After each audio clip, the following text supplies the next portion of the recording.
సామాన్యంగా ఏవైనా ఉత్సవాలు అయినప్పుడు మనము పూలతోటి అలంకరించడం పరిపాటి. అయితే రాను రాను సహజమైన పూలు పోయి ఆ పూల జాగాలో ప్లాస్టిక్ పూలు కూడా ఎక్కువగా వాడుతున్నాయి.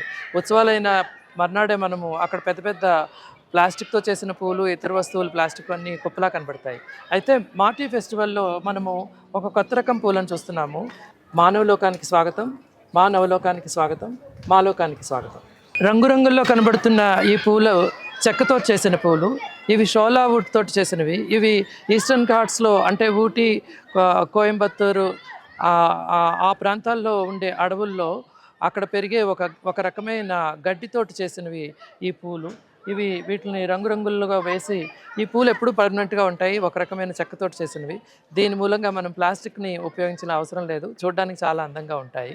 మీ ఇంట్లో కానీ, మీ కాలేజీలో కానీ, మీ కాలనీలో కానీ ఏమైనా ఉత్సవాలు చేసుకున్నప్పుడు ఈ రకంగా శాశ్వతంగా ఉండే పూలని తయారు చేసుకుని అవి గుడ్డతో కావచ్చు, చెక్కతోటి కావచ్చు, మళ్ళీ మళ్ళీ ప్లాస్టిక్ ఉపయోగం లేకుండా ఈ రకమైన పూలను చేసుకునే అవకాశం ఉందని మీరు అనుకుంటున్నారా? ఈ రకంగా చేయడం మూలంగా ప్లాస్టిక్ వినియోగం తగ్గుతుందని మీరు ఎప్పుడైనా ఊహించారా?